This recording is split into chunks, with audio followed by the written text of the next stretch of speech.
کہ والذی ارسل رسولہ بالہدا کہ میں بالہدا ودین الحق کہ میں نے وہ رسول بھیجا ہے جو دین حق کے ساتھ اور ہدایت کے ساتھ آیا ہے، اور یہ ہدایت اور دین حق دینے کا مطلب یہ تھا کہ وہ لیظہرہ علی الدین کلہ کر دے۔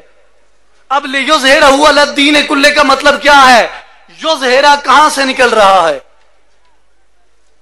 توجہ فرمائیں، یظہرہ کہاں سے نکل رہا ہے؟ یظہرہ کی جو مصدر ہے وہ ہے اظہار، افعال باب کے وزن پہ، اور اظہار سے یظہرہ نکلا ہے۔ اور اظہار کا مطلب کیا ہے؟ اظہار کا مطلب ہوتا ہے کسی بات کو آشنا کر دینا، کسی بات کو آشکار کر دینا، کسی بات کو واضح کر دینا، کسی بات کو بلا حجاب کر دینا، کسی بات سے حجابات کو اٹھا دینا، اس کے نظارے کروا دینا، اسے کہتے ہیں اظہار کرنا۔ اب اظہار یہ ہوا تو لیظہرہ کا کیا مطلب ہے؟ جو لیظہرہ ہو کا اشارہ ہے۔ اب دیکھیں، ہو ایک نسبت ہے۔ مجھ سے پہلے محترم عنایت اللہ قادری صاحب یہی فرما رہے تھے کہ جب تک نسبت ہے جس چیز کے ساتھ، اس چیز کا معنی اور ہوتا ہے۔ جس چیز کے ساتھ نسبت ہے اس کے معانی اور ہوتے ہیں۔ اب یہ ہو کی نسبت لگ گئی۔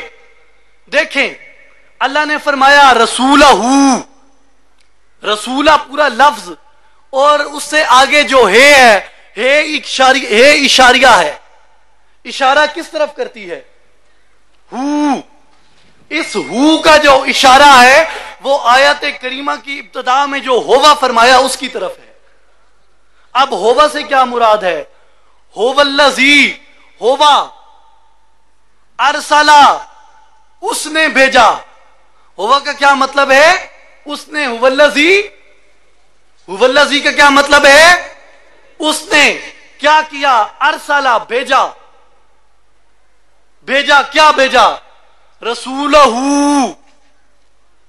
اب رسولہ کی تو سمجھ آ گئی، رسولہ کی سمجھ تو آ گئی کہ نبی اکرم صلی اللہ علیہ وآلہ وسلم کو مبعوث فرمایا۔ اب ہو سے کیا مراد ہے؟ ہو کا جو اشارہ ہے وہ ہوا کی طرف ہے۔ ہو کا اشارہ ہوا کی طرف ہے، اور ہوا سے کون مراد ہے؟ ہوا سے کون مراد ہے؟ بولیں اللہ۔ ہوا سے کون مراد ہے؟ اللہ۔ اب ہو یعنی هو الذی ارسل رسولہ، رسول کس نے بھیجا؟ اللہ نے بھیجا۔ هو الذی ارسل رسولہ، اس نے اپنا رسول بھیجا۔ کس لیے؟ بالہدا ودین الحق، ہدایت کا سرچشمہ بنا کے اور دین حق کے ساتھ۔ میں یہ وضاحت عرض کرتا ہوں کہ دین حق کیا ہے، لیکن اس سے پہلے یہ دیکھیں لیظہرہ ہو، لیظہرہ جملہ مکمل ہو گیا، آگے ہو کی کیا ضرورت تھی؟ لیظہرہ تاکہ وہ اظہار کرے، تاکہ وہ اظہار کرے۔ اگر ہم اسے غالب کرنے ہی معنی لے لیں لیظہرہ علی الدین کلہ، اس میں کیا خرابی ہے؟ اگر ہو نہ بھی آئے تو لیظہرہ دین کلہ کے علی الدین کلہ کے کیا خرابی ہے؟ ہو میں بھی، ہو بیچ میں کیوں فرمایا؟ ہو ایک نسبت ہے جو اشارہ ہے، لیظہرہ ہو تاکہ وہ ظاہر کر دے۔ کسے ظاہر کر دے؟ بالہدا ودین الحق، دین حق کا اظہار کر دے۔ کس کے اوپر؟ علی الدین کلہ، اس دین کے اندر رہنے والے تمام لوگوں پہ۔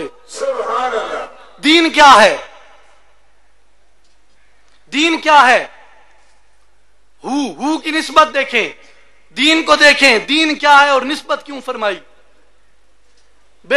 دین الحق، دین کیا ہے؟ آئیں پوچھیں عارف لاہوری سے، مفکر پاکستان سے۔ علامہ اقبال فرماتے ہیں کہ دین چیست، دین چیست دریافتن اسرار خیش، دین کیا ہے؟ اپنے راز کو پا لینے کا نام دین ہے۔ اور راز کیا ہے؟ راز کیا ہے؟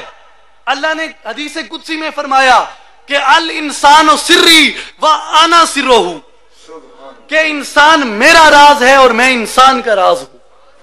راز کون ہے ہمارا؟ بولیں راز کون ہے؟ بولیں راز کون ہے؟ اللہ۔ اللہ راز ہے، اور دین کیا ہے؟ راز کو پا لینے کا نام دین ہے. راز کو پا لینے کا نام دین ہے. راز کو پا لینے کا نام دین ہے. اور راز کون ہے؟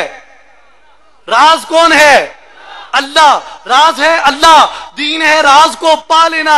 یعنی دین حق سے مراد یہ ہے کہ جو حق تعالی کی ذات کو پا لیتا ہے.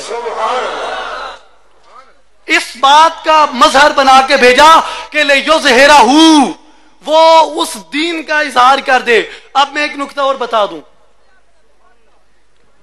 ہمارے منشور کے اندر یہ بات شامل ہے کہ ہماری جماعت مذہبی جماعت نہیں ہے. ہماری جماعت مذہبی جماعت نہیں ہے، نہ ہی مذہبی جماعتوں کے قائل ہیں. بات ہے کیسے ٹھیک ہے؟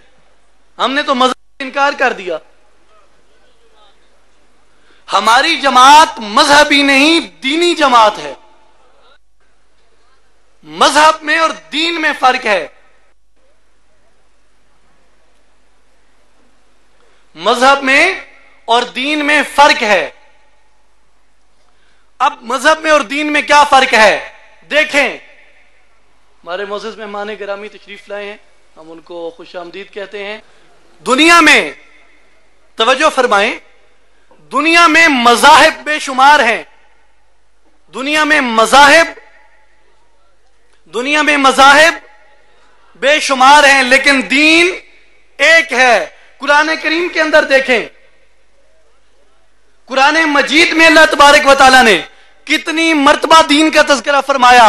اب دین کی جمع ہے ادیان. دین کی جمع ہے ادیان. اور قرآن مجید میں آپ دیکھیں جب بھی دین کی بات آئی ہے اللہ تعالیٰ نے ادیان نہیں فرمایا، دین فرمایا ہے. قرآن کریم میں کہیں بھی لفظ ادیان نہیں ہے. ادیان کا تذکرہ نہیں فرمایا. ادیان کے آ جانے میں کوئی گرامیٹیکل خرابی پیدا نہیں ہوتی. کیوں نہیں ادیان کا؟ اس کا مطلب یہ ہے کہ ادیان ہے ہی نہیں، ہے ہی ایک دین.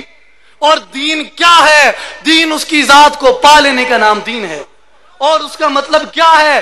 لِیُظْہِرَہُ عَلَى الدِّینِ کُلِّہ، تاکہ جو اس دین کے ضابطے کے اندر، اس دین کے دائرے کے اندر جتنے بھی لوگ داخل ہو جائیں، جتنی مخلوق داخل ہو جائے، لِیُظْہِرَہُ، وہ اس کا اظہار کر دے، اس کو ظاہر کر دے.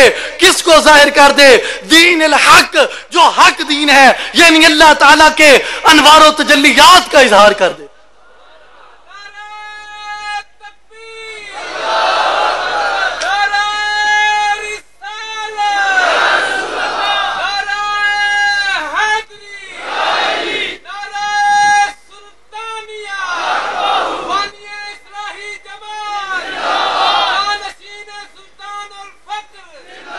اور پھر آپ دیکھیں جو نسبت ہے، جو ظاہر کرتی ہے، ہو کا جو اشارہ تھا کیا تھا؟ اب اہمیت کس چیز سے بڑھتی ہے؟ مجھ سے پہلے قادری صاحب نے یہ بات کی، میں اسی بات کو تھوڑا واضح کر کے عرض کرنا چاہتا ہوں کہ دنیا میں آئے ہیں، آئیں گے کتنے کتے. کتا ایک مخلوق ہے. کتنے کتے ہیں کوئی شمار ہے؟ پوری دنیا میں مختلف ممالک میں مختلف نسلوں کے بے شمار لاتعداد کتے تھے، ہیں اور آئیں گے. کتوں کا شمار کیا کسی نے؟ یہ بھی دیکھیں کہ کتے کو ہم حقیر مخلوق سمجھتے ہیں، لیکن جنت میں سب سے پہلے کون داخل ہوگا؟ کتا. جنت میں کون پہلے داخل ہوگا؟ کتا. وہ کتا کیوں پہلے داخل ہوگا؟ کتا کیوں داخل ہوگا؟ کتا اس لیے داخل ہوگا کہ وہ کتا عام کتا نہیں تھا، بلکہ قلبہم، ان کا کتا تھا. اس کے ساتھ ہم کی ضمیر نے اس کی نسبت بنا دی. اور جب نسبت بن جاتی ہے تو پھر اس کی فضیلت بڑھ جاتی ہے. جب تک وہ قلب تھا